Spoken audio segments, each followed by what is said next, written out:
primeiro ponto aqui, né, no nascimento da igreja de Tessalônica, né, eu fiz um compilado aqui de todos os capítulos, né? Então ele vai ser originado justamente nessa viagem de Paulo e Silas, né? Então diferente lá da igreja de Colossos, né? Que Paulo não foi vamos dizer assim, o fundador ali, realmente não teve diretamente ligado com o processo. Nessa aqui já não, já é realmente das suas viagens missionárias. E dentre elas está descrito lá em Atos 17, de 1 a 4. Né? E aí o recebimento, né, dessa palavra de Paulo e Silas, né, como sempre, né, onde Paulo passava, muitos criam, né, e gerou justamente essa aceitação, não só de judeus e gregos também creram, né, era muito, né, nessa linha, né. Tinha judeus e gregos que sempre criam e esses judeus e gregos depois é o que se catavam dentro da igreja pelas divergências. Né. Mas enfim, só paralelos. E esse aqui é um dos principais pontos que ele vai. Uma das principais problemáticas aqui que acontece. Uma curiosidade interessante é que essa é uma das primeiras cartas que Paulo escreveu, né? Eles consideram que é uma das cartas mais antigas, né? Então, basicamente, vamos dizer assim, a carta do início da jornada de Paulo, pode se dizer assim, né? Um dos primeiros pensamentos de Paulo a respeito de Cristo. Mas aqui entra um ponto crítico, né? Justamente porque uma das coisas que eu falo bastante, a gente precisa entender o contexto ao qual a carta está sendo escrita. E nesse momento, né, a, o, o cenário da Terra ali, o cenário geográfico era de um governo de um imperador, né? Ou seja, um império romano que ainda dominava todas as regiões ali. E qualquer um que se proclamasse rei, qualquer um que se proclamasse algo que que fosse um líder, né, que não tivesse submetido a César, não tivesse submetido ao Império Romano, ele era considerado um rebelde, era considerado um traidor, né? E o Evangelho de Cristo ele vinha justamente nessa linha de ensino, né, de um novo reino, de um rei que governa sobre todas as coisas. E quando chega ao ouvido das pessoas essa ideia de que Jesus é rei, de que eles estavam sujeitos a esse rei e não mais a César, começa a dar os burburinhos, começa a dar os BO que só o cristão naquela época sofria, que só o cristão naquela época sabia o que era vivenciar isso. Isso hoje ocorre nos tempos atuais, depende da região geográfica, mas com características diferentes. Né? A perseguição hoje ela tem um aspecto um pouco diferente, tanto no que a gente considera país perseguido, quanto no que a gente não considera como país perseguido. Né? Enfim. Seguindo. Propósito da carta. Ele se escreveu para se reconectar com os cristãos de Tessalônica. E Timóteo que sendo apresentado como um relator, né, a respeito de como a igreja estava. Assim como em Colossos ele se alegra com relação à fidelidade que a igreja está permanecendo, não porque ela está sendo fiel somente porque num aspecto só positivo, mas ela está sendo fiel em meio aqui à perseguição, que é justamente o que estava rolando ali. Né? O Paulo estava atorando porque justamente essa ideia de cara de um rei e principalmente contra o combatimento da cultura local, né? Que era uma cultura poliglota, uma cultura que adorava muitos deuses e a ideia de que a cristã vem com uma adoração monoteísta e não politeísta. Certo? Aqui eu vou ser bem rapidinho porque eu quero entrar no capítulo, tá? Acho que tem 18 pontos, eu acho que eu não vou até o final porque a ideia é ler pelo menos o capítulo uma vez. Fé, amor e esperança. Michel, Oi? Pode falar? ali você colocou ali na palavra, só volta lá um minutinho só para mim. Tá? Você colocou reconectar, um dos objetivos da carta era se reconectar com os cristãos? Deixa eu voltar aqui. Aqui? É, o propósito da carta, ali no contexto, Paulo escreveu, vai em outro, vai no próximo. O reconectar tá no antigo, tá no propósito da carta. Aliás, escreveu para se reconectar, ou seja, ele tinha perdido essa conexão com eles? Não vejo dessa forma, né? Eu vejo simplesmente tipo, cara, quero ver como é que vocês estão, quero ver como é que tá, porque aí a gente precisa entender, né? Ah, tá. A gente não tá numa época que tinha Tá, WhatsApp em tá. que eu É posso falar com você a tipo qualquer momento. um oi, como é que vocês estão? Não, e aí galera, o que que tá rolando, o que que tá pegando? E é justamente, É, as cartas funcionam justamente nessa. Era a maneira como eles se conectavam, né? Não tinha outra forma deles se tá. conectarem. Não dava para dizer, ah, não, Show de estamos, bola. estamos online 100% porque não existia o WhatsApp, não existia tecnologia. Então, como é que as pessoas se conectavam antigamente? Era justamente assim, através de cartas, através de cartas. Nessa época era através de cartas ou presencial. Não tinha como. Então, eu entendo que vem dessa perspectiva, né? Claro que em espírito, sim, estavam todos ligados, estavam todos caminhando no mesmo propósito, no mesmo foco, mas a ideia é que era justamente esse feedback, saber como estava a igreja, saber como é que estava a fé deles, porque sempre as cartas sempre tiveram esse propósito, né? De Paulo ou advertir aquela igreja, trazer um ensinamento para aquela igreja, trazer uma clareza, trazer um objetivo. E a gente precisa, volto a dizer, as cartas elas tinham objetivos específicos, elas tinham é, motivos muitas das vezes específicos, né? Tem contexto quando a gente olha as cartas de Coríntios, quando ali que são BOs maiores, né, da igreja, você percebe que havia um contexto ali, você percebe que havia uma situação de que era específica daquela igreja. Tanto é que ele não, às vezes ele não, a mesma coisa que ele escreveu para uma igreja, ele não escreveu para outra. Né? Sendo que, então, por que Paulo ensinou isso para Corinto e não ensinou para isso aqui para Éfeso? Enfim, era justamente essa ideia de que, cara, não era a problemática daquela igreja. E entender que as cartas de Paulo já não era um compilado, que todas as igrejas estavam cientes a respeito de todas as cartas que ele tinha escrito para todo mundo. As cartas eram justamente coisas específicas para uma igreja e depois para outra. Os ensinamentos iam sendo disseminados, mas eles não tinham esse. Eu não gosto de usar a palavra em inglês, que às vezes não entendem, mas essa visão geral, né? Essa visão geral da Bíblia, né? E, cara, isso é um ponto muito crucial que a gente precisa muitas vezes entender quando a gente olha para a Escritura, né? É entender que, cara, esse pessoal que a Bíblia está narrando, não necessariamente eles tinham todo o canônico bíblico na mão. Eles não tinham todas as cartas de Paulo para fazer aquele cheque. Não, mas Paulo disse isso aqui, não, mas aqui ele disse isso. Os caras estavam lidando muitas vezes com aquilo que Paulo disse na carta ali, vivendo aquilo, e no resto o Espírito Santo estava ministrando, os líderes locais estavam ministrando, porque o ministério do Espírito estava operando no coração de cada um deles. E prova disso é justamente a igreja de Colosso, né? Porque, cara, Paulo nem estava lá, nem não foi ele que fez o rolê lá, mas o Espírito, outras pessoas foram, né? Que foram muito provavelmente alcançadas por Paulo, ministraram a palavra e, cara, vidas foram alcançadas. E a mesma fé que a igreja de Tessalônica testifica, em Colosso também era testificado, mesmo que Paulo estivesse ausente. Então, Paulo só está mandando orientações específicas, com base naquilo que ele entende que é essencial para uma igreja. Então, a carta ela tem esse aspecto específico. E ela é contemporânea, claro, ela traz os aspectos para a igreja, ela traz aplicações práticas. Quando a gente se vocês olharem lá o último capítulo de Colossenses, que foi o que a gente leu na retrasada, quadrasada passada, você vai ver que ele começa a falar de pessoas que a Bíblia nem menciona praticamente. Vai ter uma lista lá de pessoas que são mencionadas na carta.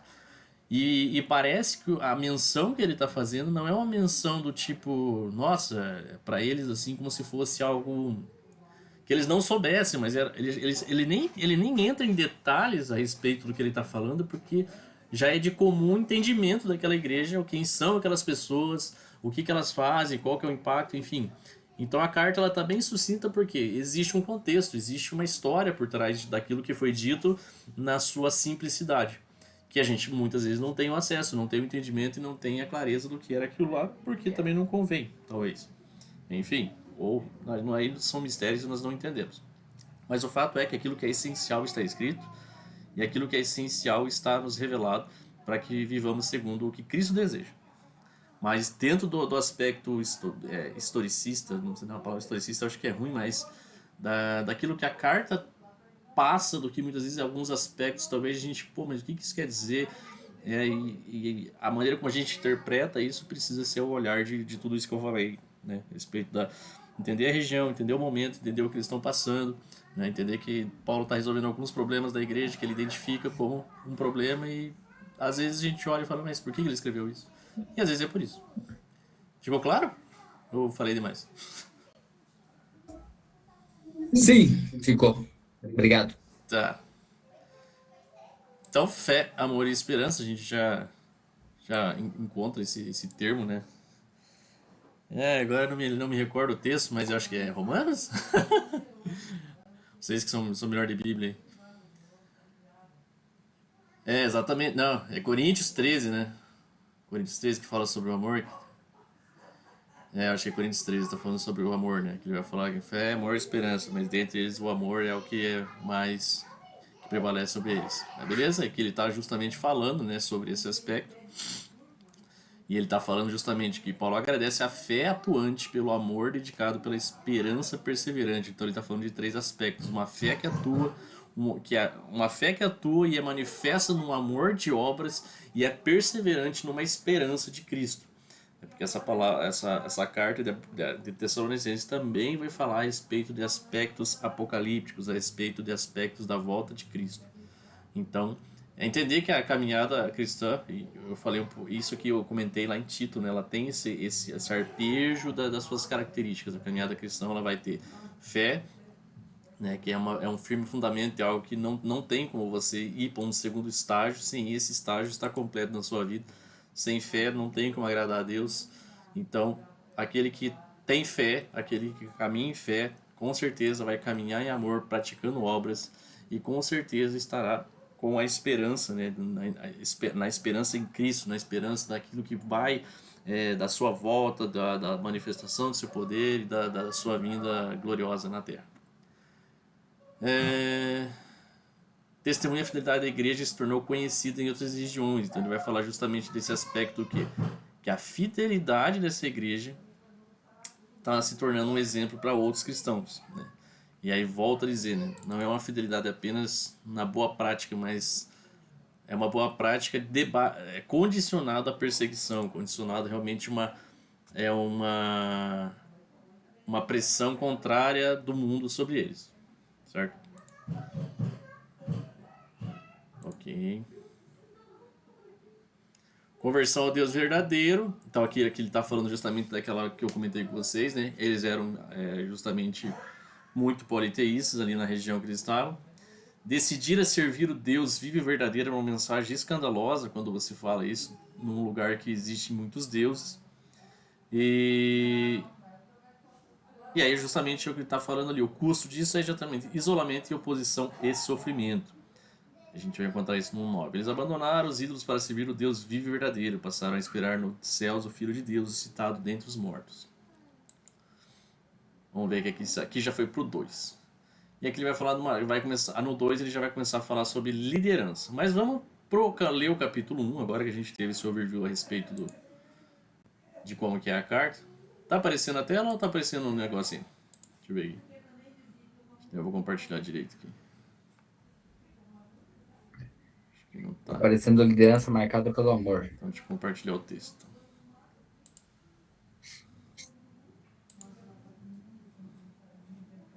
Vou compartilhar. Apresentar outra coisa. Oh, Jesus Cristo.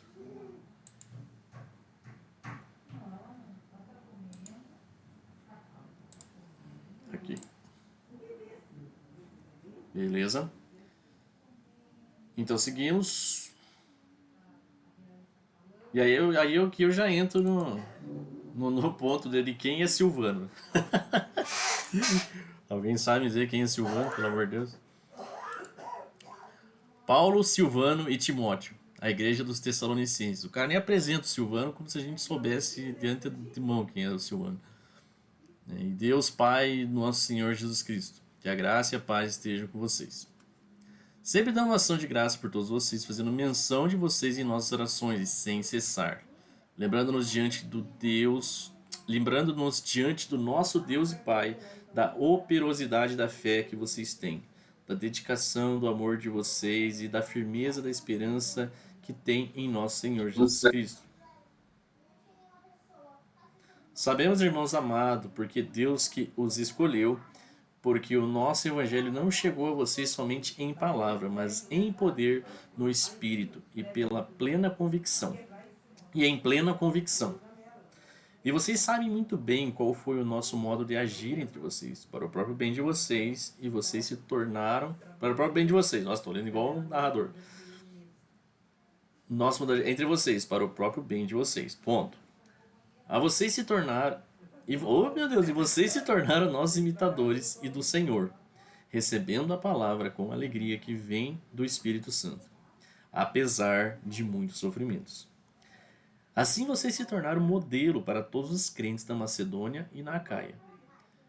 Porque a partir de vocês a palavra do Senhor repercutiu não só na Macedônia e na Acaia, mas a fé que vocês têm em Deus repercutiu em todos os lugares, a ponto de não termos necessidade de dizer mais nada a respeito disso. Porque, no que se refere a nós, as pessoas desses lugares falam sobre como foi a nossa chegada no meio de vocês e como, deixando os ídolos, vocês se converteram a Deus para servir o Deus vivo e verdadeiro e guardar e para guardar dos céus o Filho do céu e para guardar dos céus o seu Filho, a quem ele ressuscitou dentre os mortos, a saber, Jesus, que nos livra da ira vindoura. Rapaz do céu, quanta informação. Deixa eu ver como é que tá começando o 2, só pra ver se não ficou... Beleza, não, fechou. Ele realmente encerra o 1. Beleza? Estão vivo aí? Então, só pra gente seguir. Carta básica, a gente já está acostumado a ver Paulo sempre se apresentando, sempre dando ação de graça, sempre se alegrando, sempre mencionando que está orando. Então são aspectos, né, que a gente olha na carta e fala, pô, mais uma vez isso. Mas é isso, cara. A vida do cara era uma vida de gratidão, era uma vida de oração. Entender que isso faz parte do processo da vida cristã, isso faz parte da disciplina, isso faz parte da característica de um cristão. E talvez, eu acho que esse ponto aqui pega muitas das vezes, né, cara? Às vezes a gente lê que vocês estão em nossas orações, né? A gente trata muitas vezes isso como algo simples, né? Mas esse ponto aqui é fundamental para a vida do cristão. Isso aqui é fundamental para não somente para si, mas principalmente quando oramos pelo outro, quando oramos por uma causa, quando oramos específico por algo que precisa da ação de Deus, da ação do Espírito Santo. E principalmente, né, quando a gente vê que, cara, quando não tem saída, né? Quando a circunstância chega num ambiente onde, mano, e aí, o que faz, né? Então, cara, isso aqui precisa intensificar, né? Isso aqui precisa cada vez mais a gente clamar para que o Senhor solucione, para que o Senhor entre com uma providência, para que o Senhor gere em nós, talvez, a clareza que os outros não estão tendo, para que nós possamos ajudar, né, a trazer a clareza no ambiente onde as respostas não estão chegando. Então, por mais que seja o padrão do início da carta, por mais que seja uma saudação, por mais que seja uma fala... É ruim falar retórica, né? Mas isso aqui era fundamental para aquilo que a igreja estava sendo construída. Certo? Então, lembrando-nos diante do Deus e Pai e pela operosidade da fé que vocês têm, da dedicação do amor e da firmeza da esperança. Então, justamente aqueles aspectos que a gente olhou, né? Existe a fé, existe a dedicação do amor de vocês e a firmeza na esperança. Então, são os 3 aspectos que todo cristão precisa sempre dar vamos dizer, igual igual o carro, né? Sempre revisando caixa de direção, freio, óleo. Então, o cristão precisa ver onde está fundamentada a sua fé, como está a ação das suas obras, se elas estão fundamentadas no amor ou se estão fundamentadas no ativismo, estão fundamentadas no quê? Né? Essas ações que nós temos tido, né, como cristão. E principalmente, onde está a nossa esperança? Né? Qual é a nossa esperança? Né? Como é que lá o livro lá está dizendo, né? Qual é a nossa esperança, né, Azuba? Na vida ou na morte? Não, Azuba não, né? O Luiz também tá sabendo, né? O Will. Eu já nem lembro qual que era o início lá do livro. Mas seguindo. Sabemos, irmãos, por Deus que eles os escolheu. Né? Então a gente entra aqui na ideia da escolha de Deus, né? Do Senhor separando um povo para si. Da predestinação. Ah, tô brincando. Você tinha, né? Tinha que falar, né? Eu não podia perder a chance. Tô brincando. Uhum. Porque é justamente, ele está fazendo justamente essa explicação, porque o evangelho não chegou a vocês somente por palavra, né? É basicamente ele falando, cara, eu podia ter anunciado, falado, mas se não houvesse o agir de Deus no meio disso, se não houvesse o agir de Deus, né? Fazendo com que essa palavra brocasse no coração de vocês, não traria justamente essa plena convicção que ele vai falar ali, né? Mas também em poder, no Espírito Santo e em plena convicção. Então, trazendo justamente essa atribuição do entendimento da palavra, trazendo essa atribuição da clareza da palavra ao agir de Deus em poder por intermédio do Espírito Santo, que nos traz a plena convicção de que aquela palavra é verdade. Porque para eles continuar firmes, né, é entender que a firmeza dos cristãos não está condicionada a um esforço próprio. Você ser firme, você estar permanecendo em algo, não pode ser sustentado pela sua própria força, pelo seu próprio entendimento, pelo seu próprio intelecto. Porque ele é limitado. Nosso entendimento, nosso esforço, nossa disciplina ela é extremamente limitada. E quando chega no fim, desbloca tudo. Quando chega no fim, nós fica tudo perdido. Então, por isso que é necessária a ação poderosa do Espírito Santo, né? Nos capacitando, nos fortalecendo. É Ele que faz com que nós consigamos ir mais longe, que nós consigamos dizer não ao pecado, que nós consigamos caminhar de glória em glória, de vitória em vitória. Não por um esforço próprio, mas pela ação poderosa do Espírito Santo em nossas vidas. E por isso que toda vez que eu se faço certo, se faço certo não é glória minha, não é honra minha, é entender que tudo é mérito dele. É o agir, que sem ele em mim, nada disso seria possível. Certo? É basicamente o Senhor tirando o mérito. É basicamente o Senhor falando, se não fosse por mim, você não conseguiria fazer. É simples e direto dessa forma. Onde eu parei? E vocês sabem muito bem qual foi o nosso. E aí ele vai trazer justamente o que? Ele atribui esse poder da palavra ao Espírito Santo e agora ele vai falar sobre ações, ele vai falar sobre o modo de vida que eles estavam vivendo. Então ele está falando justamente de um modo de agir entre vocês, para o próprio bem de vocês. Então ele está falando a respeito de uma responsabilidade humana também. Eu gosto dessa dinâmica que ao mesmo tempo que a Bíblia atribui a Deus, né, essa ação poderosa através do Espírito Santo, ele vem e fala, não, mas também houve um modo de agir do homem que influenciou, que testemunhou. E aí ele vai falar justamente isso no 6. E vocês se tornaram nossos imitadores, ou seja, eles viram uma prática na vida deles e por causa dessa prática eles viram algo em eles. E eu gostei do exemplo que o pastor deu, acho que foi na quarta lá que a gente estava lá, né? Que eles vão até você e veem Jesus, né? E você atribui a Jesus a glória, né? Você mostra a quem você está imitando, você atribui a ele a honra, a glória, o louvor, né? E não traz para si como se fosse, não, realmente eu sou bom, mas é entender que o agir de Deus na sua vida, né, através de uma conduta, de uma nova natureza, né? Ela vai fazer com que o mundo te olhe de uma forma diferente, vai fazer com que as pessoas à sua volta te olhem de uma maneira diferente. Quando essas pessoas questionarem a respeito da sua conduta, é o momento em que você atribui a honra e a glória ao Senhor. Você só fala, não, é que eu conheci alguém, porque eu conheci alguém é o caminho assim. E aí nós apresentamos o pão da vida, aquele que verdadeiramente pode transformar nossas vidas. Então, é essa dinâmica que funciona. É uma dinâmica onde existe a ação do Espírito Santo e existe uma conduta dos homens que estão por influência do Espírito Santo. E vocês se tornaram recebendo a palavra com alegria que vem do Espírito Santo, apesar dos muitos sofrimentos. Então ele está trazendo já introduzindo esse aspecto da perseguição, introduzindo esse aspecto que eles recebiam a palavra com muita alegria, eles recebiam essa palavra, cara, que satisfação poder aprender disso, mas ao mesmo tempo eles percebiam que tudo que eles estavam aprendendo iam na contramão de tudo que eles viviam até o momento. Assim vocês se tornaram modelo. E olha o nível, né, que ele vai falar justamente.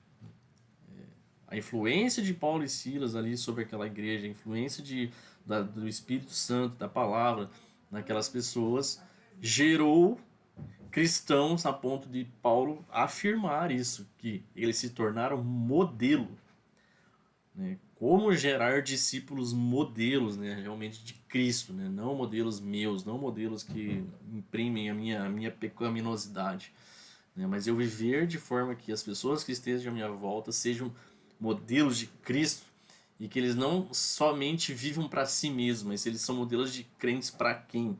Né? Para outras pessoas, eles são modelos de cristão para outras gerações, para outras cidades, para outros países, para todos aqueles ao qual eles tocarem, né? Então é entender que a pessoa que a gente influencia hoje, a pessoa que a gente muitas das vezes está sendo a luz de Cristo para aquela pessoa, ela vai acessar lugares que você não vai acessar. E nesse lugar, a esperança é que, através da nossa vida, ela seja um modelo nesse lugar onde nós não estamos. Né? Que através do ensinamento que Cristo faz através de nós para essas pessoas, ela seja um modelo nos lugares onde nós jamais imaginaríamos pisar. Alguma dúvida aqui? Eu acho que tá muito claro esse texto, né, cara? Tipo, não explicar ele até é meio. é até meio vergonhoso.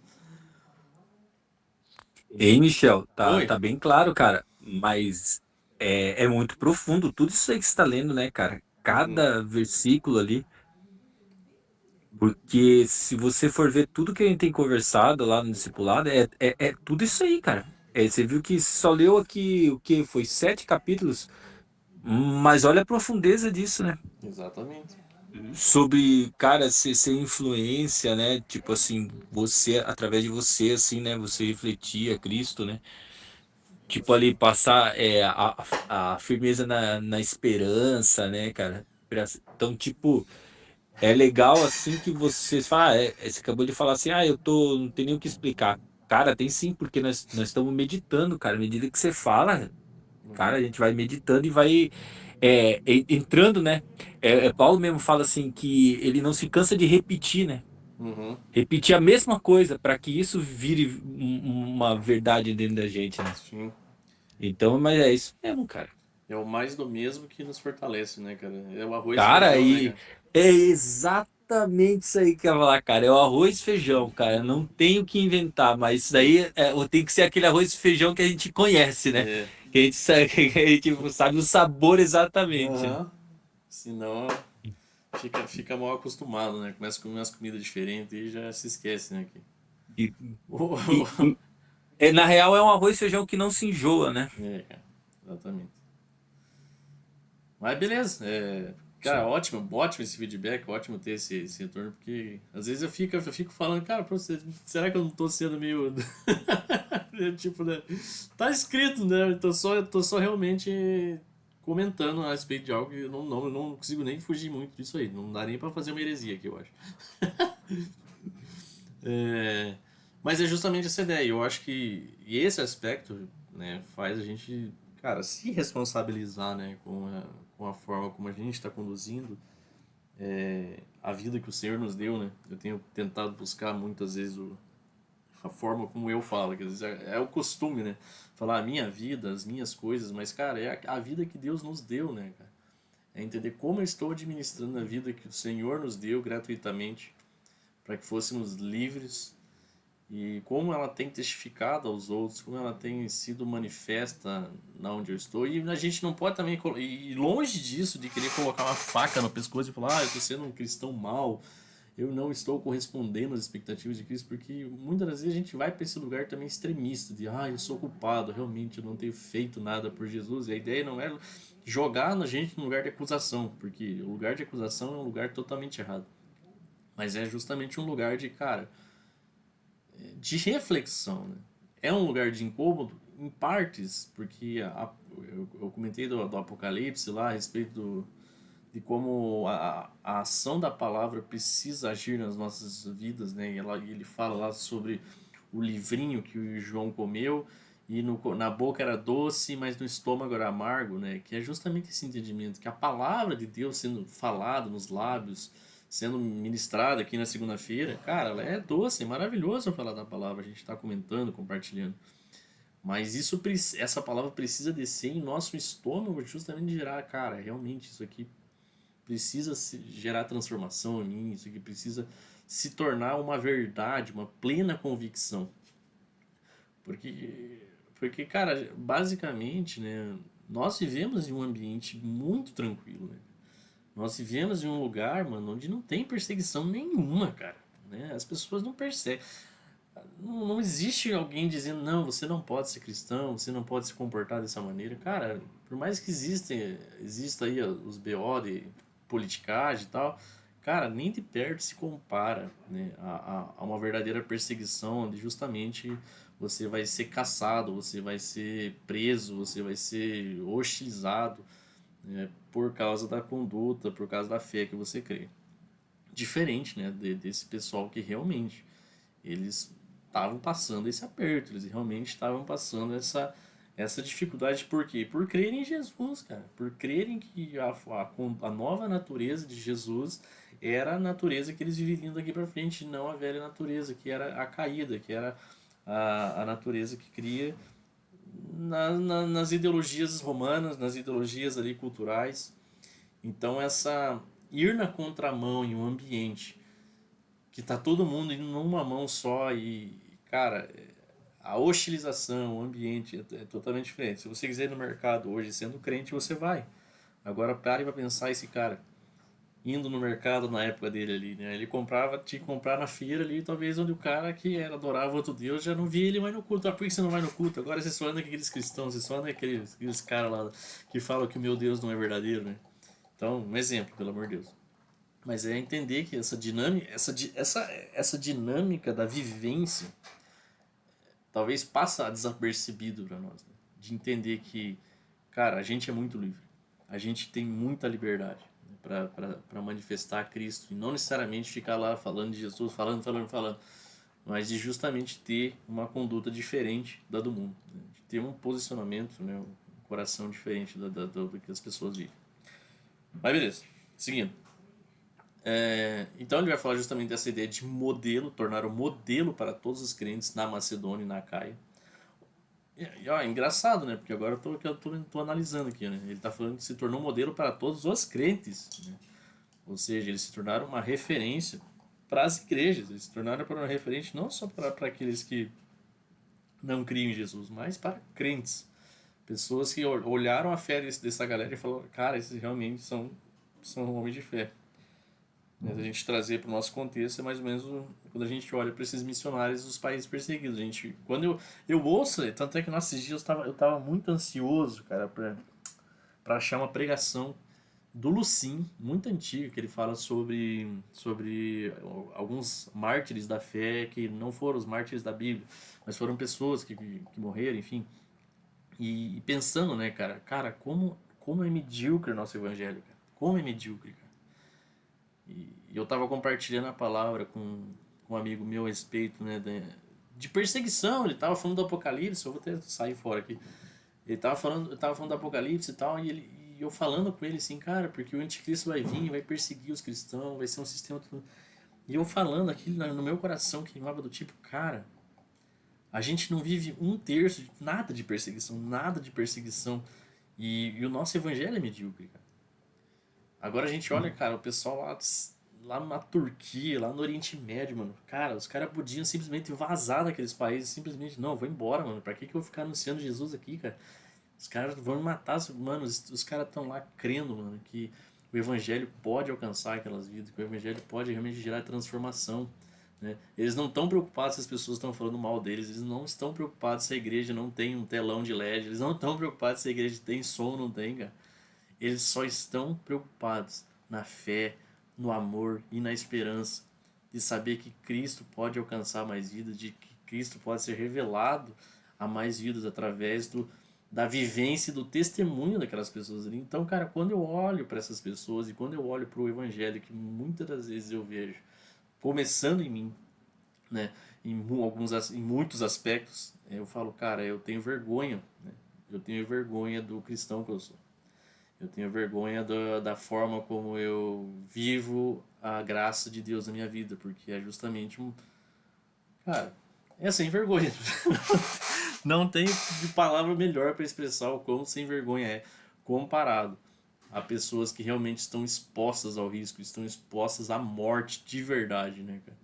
Então é pensar nos missionários perseguidos, pensar em pessoas que realmente estão em perseguição de vida ou morte, cara, eu acho que faz a gente refletir se o irmão que me ofendeu, se a falta disso ou aquilo na igreja realmente é motivo para eu ficar reclamando, para eu ficar desistindo das coisas. Mas enfim, sei nem porque eu tô falando isso, mas eu lembrei disso e isso fez meu coração se constranger mediante ao que eu tava falando pro cara. E eu falei, nossa, isso aqui faz totalmente sentido pra mim.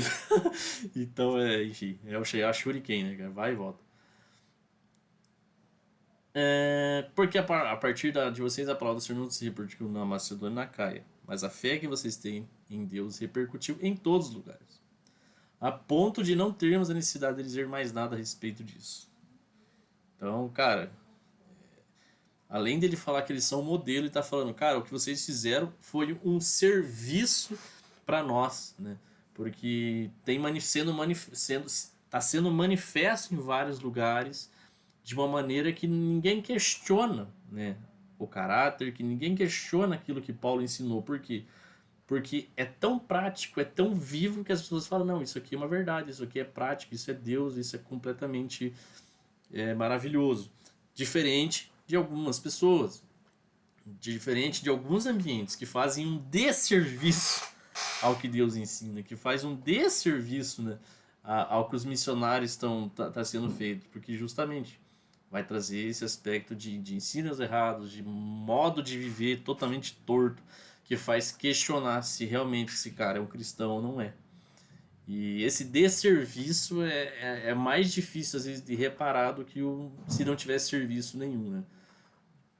Tanto é que quando a palavra fala a respeito de escândalo, né? Quando a palavra fala a respeito dessa questão de você fazer algum pequenino tropeçar, ele vai tratar justamente no ambiente de morte, né, cara? Melhor que fosse se jogasse com uma pedra no pescoço, no fundo do oceano, do que fazer um pequenino pecar. Então é esse sentimento de responsabilidade, entender que nós possamos fazer um serviço e não um desserviço para a obra que Deus está fazendo. Porque a nós se refere a nós, as pessoas desse lugar falam sobre as coisas, foi a nossa chegada no meio de vocês. Então aqui ele vai trazer justamente. Agora ele começa explicando, né? Porque como eu trouxe já um overview para vocês ali, uma visão geral, a gente começa a entender um pouco mais o texto ali já no começo, mas aqui ele está explicando o porquê dessa ideia de muitos sofrimentos. Deixando os ídolos, é a primeira afirmação, né? Vocês se converteram a Deus para servir o Deus vivo e verdadeiro. Imagine você pregando isso, o Deus vivo e verdadeiro, num lugar onde todo mundo cria que o que eles acreditavam eram os deuses vivos e verdadeiros. Então não existe os deuses. Aqui ele está falando o quê? É o Deus vivo e verdadeiro. Ou seja, todos esses que vocês estão servindo é Deus de mentira. Essa mensagem pega pesado, principalmente. Se você, vamos pegar um exemplo mais prático, né? Deixa eu ver quem está na reunião aqui, só para mensurar um pouco. Tá. Então pare e pense você chegando na casa de um católico e falando, ó, todos esses deuses aí que você adora é de mentira. Deus só existe um, é Jesus, e Maria não existe. Você não tem. Maria não existe, não, Maria, você não tem que adorar Maria. Pense o quão destruidor seria essa mensagem, o quão a possibilidade de você sair vivo dessa casa. Então é mais ou menos nessa perspectiva. Era isso que acontecia com eles, só que a todo momento na vivência deles. Certo? E além disso, né, ele vai falar justamente para guardar dos céus e para guardar dos céus o seu filho, a quem ele ressuscitou dentre os mortos, a saber, Jesus, que nos livra da ira vindoura. Então aí ele vai falar justamente do aspecto do Jesus que vai voltar e que vai livrar eles de uma ira vindoura. Então aqui já estão apontando para um castigo, apontando para um lugar onde aqueles que não estão em Cristo, aqueles que não creem em Jesus, participarão da ira vindoura. Então, além de eles demonstrarem uma conduta diferente, além de pregarem uma mensagem totalmente contrária à forma de conduta que aquelas pessoas viviam, eles estão basicamente falando, ó, vocês estão vivendo tudo errado e no fim vocês vão ser participantes de uma ira vindoura de Deus. Porque vocês não creem no seu filho, que foi ressuscitado entre os mortos. Certo? Então, o capítulo 1 termina com essa apresentação dessa igreja e a forma como eles estavam se conduzindo, a forma como eles estavam se portando, a mensagem que a vida deles estava pregando. Não necessariamente que eles estivessem anunciando aos quatro ventos, mas pare e pense, né? Você estar num ambiente totalmente deturpado, num ambiente totalmente com uma cultura totalmente depravada, que ele vai falar depois, mais na frente, que, sobre a questão da imoralidade sexual. Então, você andar na contramão de tudo isso, daquilo que era normal na época. É entender que talvez o que hoje a gente olha com um olhar de nossa, meu Deus do céu, quem faria um troço desse hoje em dia?